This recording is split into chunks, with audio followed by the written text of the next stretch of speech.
May nakita kami kaninang cobra dyan. Sir? May nakita kaming cobra dyan kanina. Meron dito. 400. Anong ibig sabihin? 400.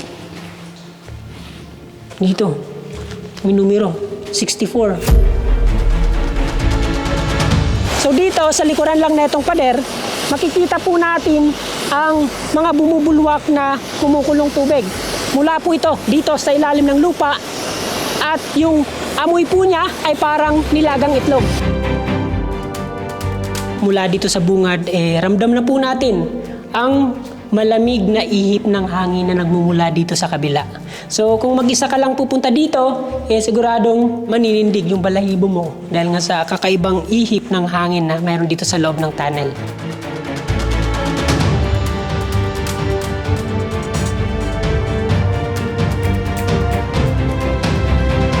Good morning mga ka-SAF-TV, panibagong vlog, panibagong lugar na naman ang ating explore ngayong araw. Ayan, so nitong mga nakaraang araw ay sinubukan po nating tawirin ang pinakamahabang tulay na nandito sa Pilipinas. Ito din po yung kauna-unahang expressway na matatagpuan sa Visayas. Kaya naman nagka-interest po tayong puntahan ito dahil nga sa eto lang yung expressway na tumatanggap o pinapadaan yung mga motor na below 400cc. So mula naman Cebu ay tumawid po tayo papunta dito sa Southern Negros kung saan makikita etong Dumaguete City.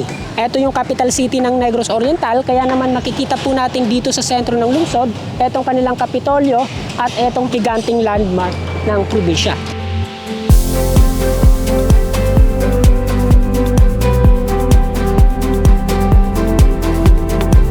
Dito nga pala sa Dumaguete, dito napupunta yung mga kababayan nating tumatawid sa ibang isla tulad na lamang ng Siquijor, Cebu, papunta din sa Mindanao. Yun, ito yung pinaka-entry at saka exit point ng mga kababayan natin.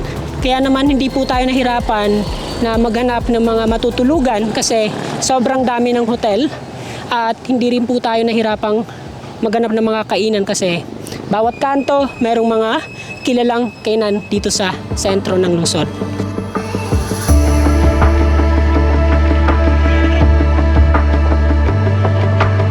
Pangalawang beses na po natin nakapunta dito sa Dumaguete, pero first time po natin itong nagawan ng vlog. Dati kasi nung napunta ako dito ay parang nag-pass by lang ako o pass through lang ako papunta sa Siquijor. Ngayon, naikot po natin o napuntahan yung bawat sulok na itong lungsod at nakita po natin kung gaano na nga ba karami yung development dito.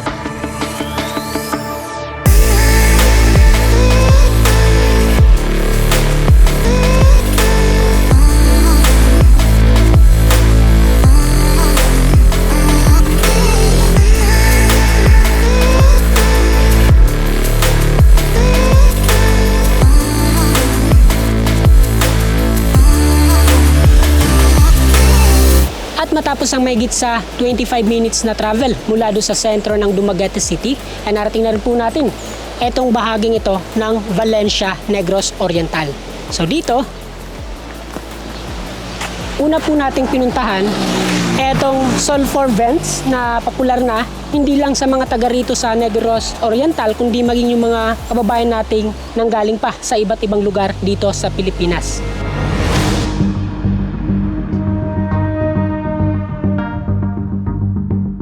Sobrang init sa bahaging ito ng bundok. Ayan, nakita nyo naman na yung steam ay napupunta sa iba't ibang direksyon, depende sa kung saan yung ihip ng hangin. So dito, sa likuran lang na itong pader, makikita po natin ang mga bumubulwak na kumukulong tubig. Mula po ito dito sa ilalim ng lupa at yung amoy po niya ay parang nilagang itlog. Yan, no? So gumawa po sila dito ng kanal na dadaluyan netong mga tubig na bumubulwak dito mula sa ilalim.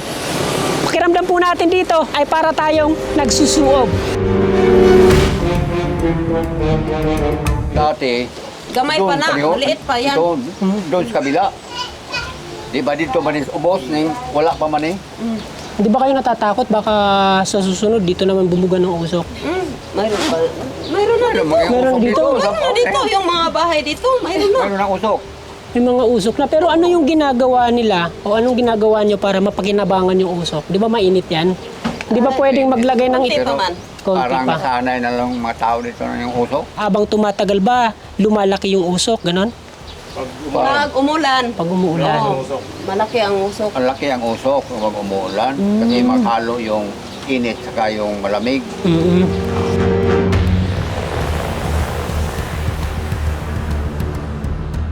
Pag umuulan ba, nagkakaroon ng landslide dito? Minsan, pag sobrang lakas ng ulan. Etong mga usok o yung steam na bumubulwak galing sa ilalim ng lupa, hindi ba yan nakaka-apekto sa Isa rin quality? yan. Isa rin yan. Kasi yan yung nagpapalambot ng ano. Kasi bato kasi yan eh. Mm-mm. Tapos yung usok dito, doon pa yun, banda, noon. Ngayon, umabot na hanggang dito.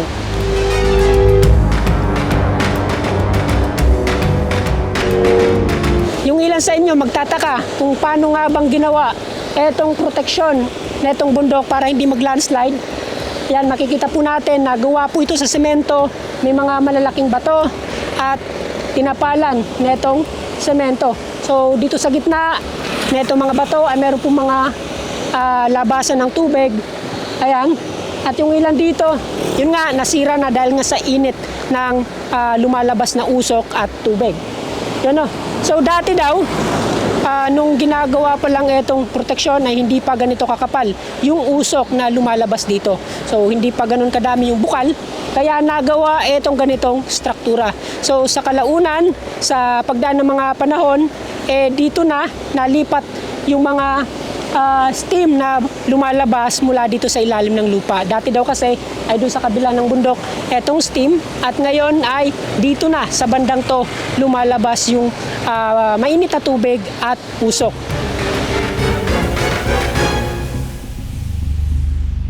Napansin ko nga pala, doon mismo sa site kung saan kayo gumagawa ng kalsada, ay may mga lumalabas na usok. meron. Hindi ba sila nahihirapan na Medyo mahirap kasi mainit yung usok. Kaya pa salit-salit lang sila. oo, Mainit pa yung panahon, mainit pa yung bumubuga galing sa ilalim. So sobrang hirap. Kaya every 20 minutes o 15 minutes sumisilong sila.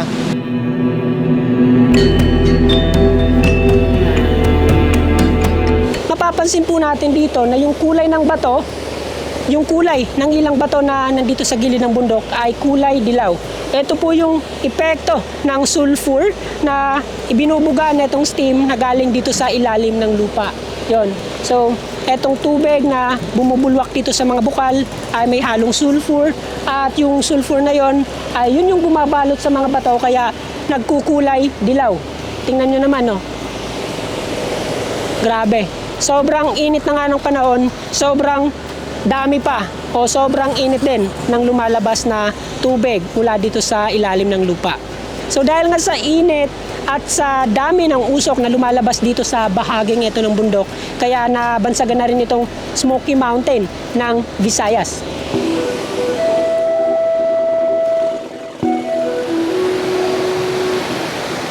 Medyo marupok na itong hanging bridge na nandito sa gilid lang na itong kalsada.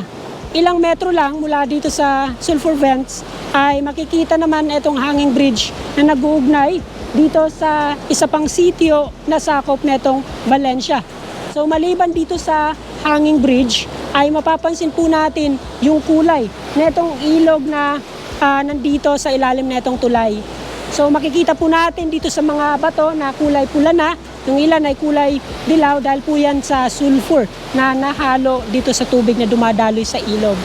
Isa po yan sa mga dahilan kung bakit natawag na pulang tubig itong lugar dahil nga sa pulang tubig na dumadaloy dito sa ilog.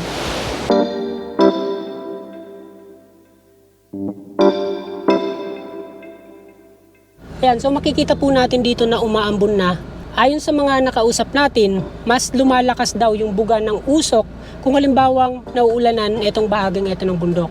So antayin sana nating kumapal itong usok pero yon sa ngayon umaambon pa lang at hindi pa natin sigurado kung lalakas itong ulan. Kaya mula dito sa bahaging ito ng Valencia ay magta-travel po tayo ng higit 1 oras papunta sa Benguet Mining Tunnel.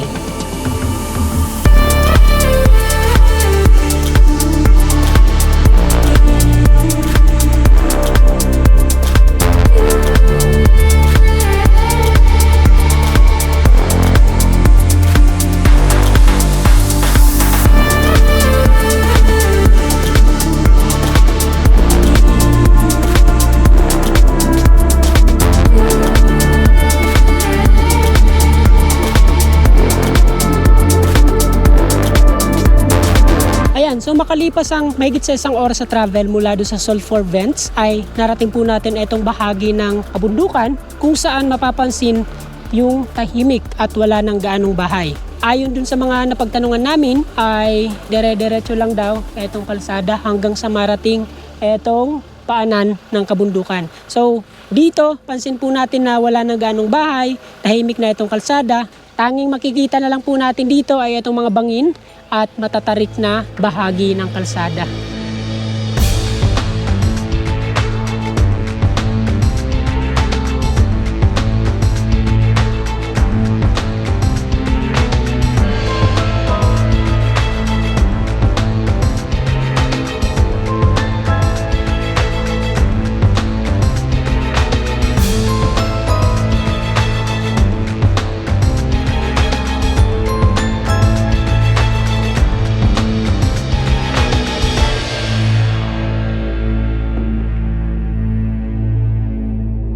Kung first time po nating dumaan dito sa lugar at wala tayong makakausap na taga rito, ay akalain po nating isa lang kanal, etong sementong to. Pero once na bumaba po tayo dito sa bahaging ito ng kalsada, dito natin makikita ang strukturang nakatago dito sa ilalim ng lupa.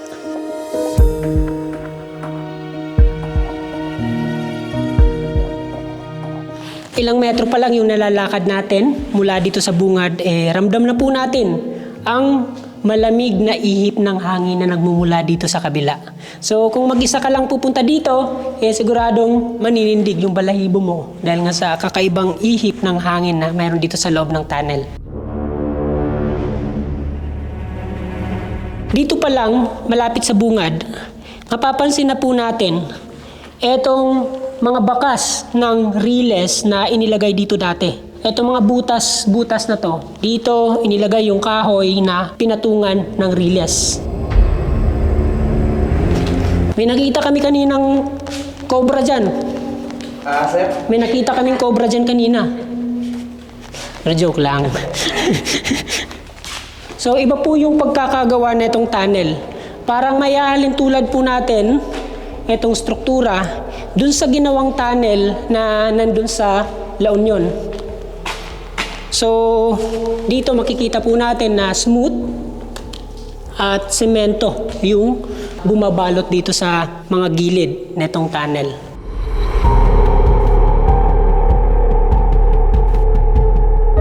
Meron dito 400. Anong ibig sabihin? 400.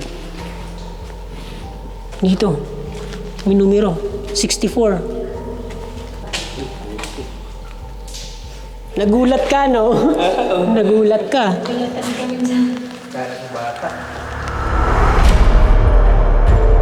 Kung first time nyo pa lang dito sa tunnel, siguradong magugulat kayo sa mga ganitong nakasabit. Yan, no? Parang nakalutang na bata. Eto nga pala sa Sir Dave. Taga rito lang siya sa Negros, malapit lang dito sa tunnel, pero first time niyang nakapasok dito.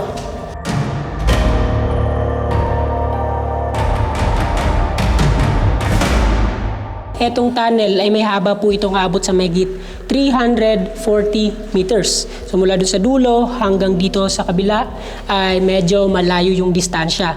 So dahil nga sa hindi birong haba netong tunnel, kaya kung andun na kayo sa gitna, parang tuldok lang kung titingnan natin yung kabilang dulo. So bagamat medyo malaki yung kanyang clearance o malaki yung kanyang entrance papasok dito sa tunnel, hindi naman umaabot dun sa gitna o konting liwanag na lang yung umaabot dun sa gitna para makita yung ating mga dinadaanan. Kaya kailangan pa rin po natin magdala ng flashlight para makita po natin yung ating dinadaanan dito sa loob ng tunnel.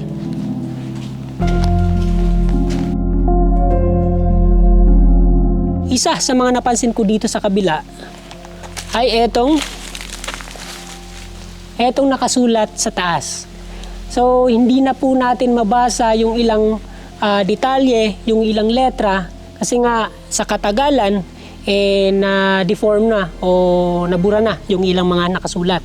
Pero dito yung nababasa po natin etong November Novo at katabi ng November ay hindi na po natin masyadong klaro. Para sa mga nagtatanong kung kailan nga ba nagawa itong tunnel, ayon sa mga nabasa natin online, taong 1950s daw nagawa itong tunnel. At ginawa po ito para magkaroon ng direkta o daanan yung mga nagmimina dito dati. Kung dito tayo dadaan sa taas ng bundok, ay talaga namang mahihirapan yung mga minero na dalhin yung kanilang mga namina.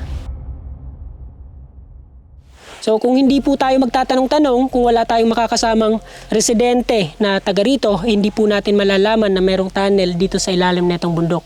So tago po siya, parang sikretong lagusan, dahil nga sa wala siya sa mapa, kaya hindi po natin siya kagad makikita. Sa katunayan nga, eto si Sir, taga rito lang sa Negros, taga rito lang malapit dito sa tunnel, pero nag-contact pa siya ng isang guide para lang matunton etong tunnel. So Sir, taga saan ka nga pala? Mangoto, Pamplona. So mula Pamplona, papunta dito, ilang minuto? 15 to 20. Malapit lang. Pero first time mong narating etong tunnel. Ito sir, first time.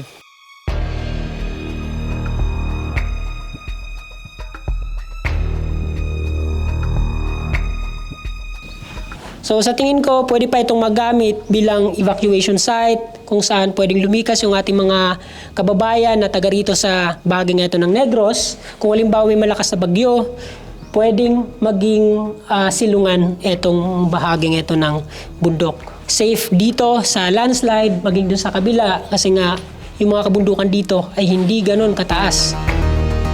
Paalala lang para sa mga magpupunta dito na sana ay wag po kayong gumawa ng mga ganitong vandalismo. Ayan, may mga pangalan, may mga numero, at may mga ganitong sulat.